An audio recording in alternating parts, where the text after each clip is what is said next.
Hi, and welcome to Putting Your Keywords Together, another tutorial in the Mastering Keyword Searching series. In this tutorial, I'll talk about some of the mechanics of searching that are common to many databases and search engines. So now you've already identified some key terms to describe your topic, or at least you have watched the tutorial about identifying keywords, and may have created a table like this one to capture those ideas. But how do you put all of those words together into a single search? There are connector words that can help you. When you connect terms using AND, the database will find articles that contain both terms. You will get only the articles that appear in the overlap of the Venn diagram. In this example, only articles that contain both interprofessional and collaboration. So typically, when you search using AND, you get fewer articles, and you can continue to add more ANDs, interprofessional and collaboration and patient safety. When you use OR to connect your terms, the database will find all of the articles that contain either term. You get all of the articles in both circles. In this case, all of the articles containing either collaboration or teamwork. So typically when you search using OR, you will get more articles. And you can continue to add more ORs just as you could with AND. Collaboration or teamwork or cooperation or until you have included all of the synonyms you need. So which terms do you connect with AND which ones with OR? You use AND with dissimilar terms to see where the literature overlaps, and you use OR with similar terms or synonyms where either one will be useful. Another way to think about this is by using our table of terms.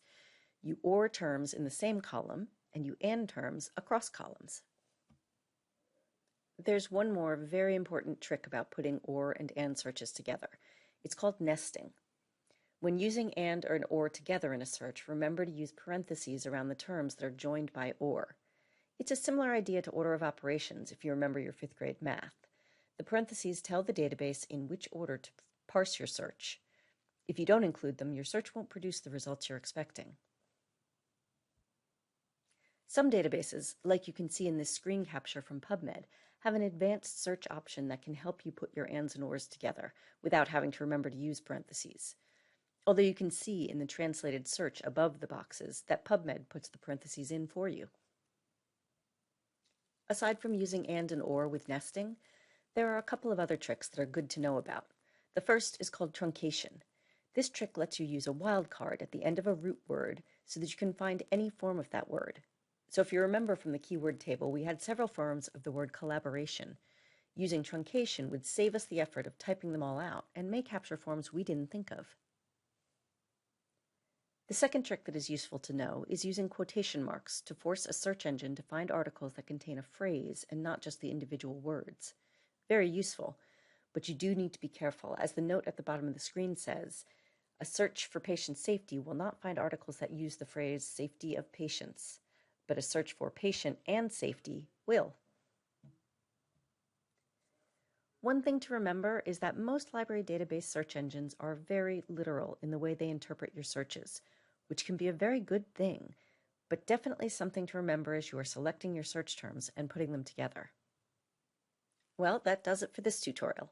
I hope you now feel more confident about using the databases to get the information you need. That said, no one expects you to be an expert, and in fact, that's why every college has librarians.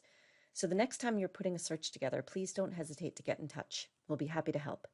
Just look for the Ask a Librarian link on the library homepage.